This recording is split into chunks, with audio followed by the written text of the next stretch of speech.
मेरा नाम आयत है। मेरी आयु 25 साल है। मेरी 3 बहनें और हैं जो मुझसे उम्र में छोटी हैं। मेरे घर में मेरे पापा, मेरी माँ और मेरी बहनें, हम 6 लोग रहते थे। हमेशा रात के वक्त न जाने क्यों मेरे अम्मी पापा के रूम से झगड़ा करने की आवाज़ आती थी।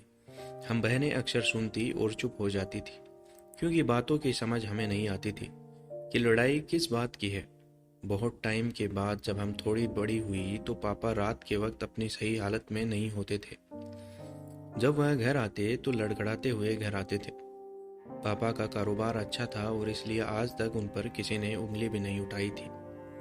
लेकिन मेरी माँ हमेशा उनको एक ही बात कहती थी कि जवान बेटियां घर पर है, ऊपर वाले के लिए उन पर दया करो और गलत कामों से दूर रहो।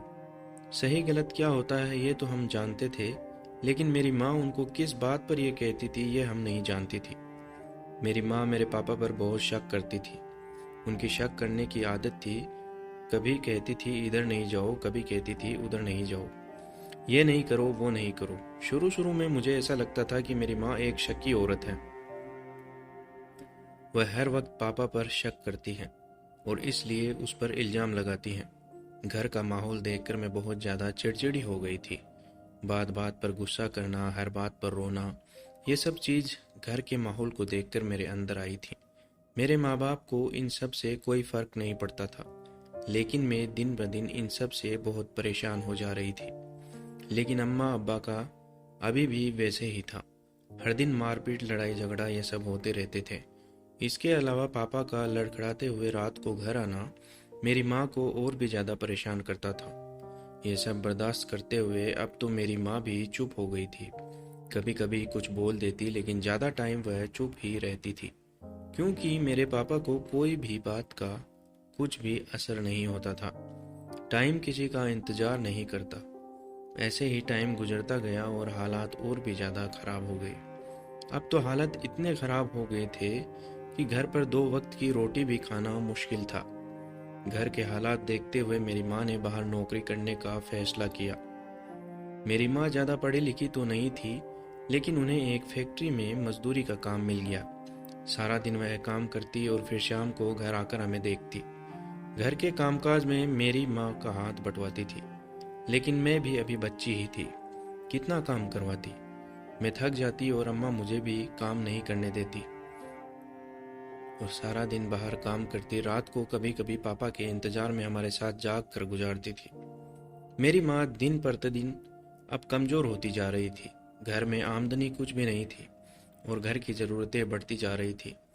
इसी बीच मेरी माँ की परेशानी और ज़्यादा बढ़ गई जब एक दिन पापा एक औरत को घर ले आए थे, जो दिखने में बहुत ही खूबसूरत और आज के ज़माने की लग रही थी। हम बहनें अचंभे से उसे देखने लगी। हमने पापा से कोई सवाल नहीं किया, क्योंकि पापा के गुस्से को हम सब अच्छी तरह जानते थे। हम बहनें किचन में चुपचाप बैठ गईं। पापा इस औरत को अपने कमरे में ले गए। हम नहीं जानते वह कौन थी। रात का वक्त था। मेरी माँ काम से वापस आई। हम रोते हुए अपनी माँ के पास लिपट गए और हमने अपनी माँ को सारी बातें बता दी। मेरी माँ के सर पर दुखों का एक पहाड़ और टूट पड़ा, लेकिन अपने मुंह से कुछ भी नहीं बोला। अम्मा ने जैसे ही कमरे का दरवाजा खोला तो अम्मा के साथ हम भी थे। हैरान हो गए थे कि मेरी माँ भी आंखें फटी की फटी रह गई जब मेरे पापा को उस औरत के साथ उस कमरे में पाया। तो मेरी माँ की आंखों से आंसू निकल आए थे। जब पापा ने मेरी माँ को कमरे में देखा तो मेरी माँ को गालियाँ बकने लगे और कमरे से बाहर निकलने को कहने लगे। मेरी माँ रोती हुई कमरे से बाहर आ गई। घर का माहौल अब पूरी तरह खराब हो चुका था। कुछ टाइम गुजरने के बाद पता चला कि वह मेरे पापा की दूसरी पत्नी है। अब मेरी माँ का तो बहुत बुरा हाल था। ये सब हमसे भी बर्दाश्त नहीं हो रहा था कि मेरी माँ की जगह कोई और औरत ले रही थी। पापा ने हमारी ख्वाहिशों को कभी भी पूरा नहीं किया था, लेकिन इस औरत की हर ख्वाहिश पूरी की जाती थी। उसके सारे नखरे उठाए जाते थे। ये बात ज़्यादा मेरी माँ को तकलीफ देती थी। मेरी माँ हर दिन कमज़ोर होती जा रही थी, बीमार भी रहने लगी थी। दिन गुजरते गए और फिर एक दिन वह भी आ गया। मेरी माँ हम सबको इस दुनिया में छोड़कर चली गई। हम बहनें हर वक्त अपनी माँ हम सबको इस दुनिया में छोड़कर चली गई। हम बहनें हर वक्त अपनी माँ को याद करके रोती रहती थी। हमारी नई माँ तो ना ही हमको टाइम पर खाना देती थी, ना ही हमसे प्यार करती थी। मेरी माँ को गुजरे काफ़ी साल बीत गए थे। मेरे बाप का बर्ताव अभी भी हमसे सही नहीं था। उन्हें हमारी कुछ भी परवाह नहीं थी कि हम कैसे ज़िंदगी गुजार रहे थे। उनको तो बस अपनी पत्नी की फिक्र रहती थी। हम पर इतना एहसान था उनका, 2 वक्त की रोटी और हमारे स्कूल कॉलेज की फीस दे रहे थे। जब मैं कॉलेज में गई तो मुझे पैसों की ज़रूरत भी पड़ने लगी।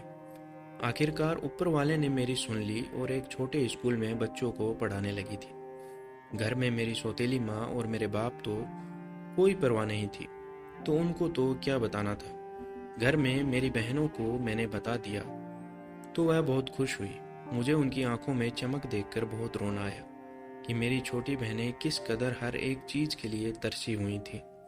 उनका बचपन मेरे बाप ने बहुत बुरी तरह खराब कर दिया था। मैंने मेरी बहनों को प्यार किया और उनको खाना खिलाने लगी। अगले दिन मैं स्कूल से सीधा कॉलेज चली गई थी। मोबाइल तो मेरे पास था नहीं कि जिससे मैं घर पर फ़ोन करके हालचाल पूछ सकूं। जब मैं शाम में घर आई तो मेरे पापा और मेरी सौतेली माँ दोनों घर नहीं थे। मेरी बहनें सुबह से भूख से बिलखती हुई मेरे साथ आकर लिपट गईं। दोस्तों, आपको ये कहानी कैसी लगी? इसका पार्ट 2 जल्दी आएगा। चैनल पर नए हो तो चैनल को सब्सक्राइब कीजिएगा, वीडियो को लाइक कीजिएगा और अपने दोस्तों के साथ शेयर कीजिएगा। धन्यवाद।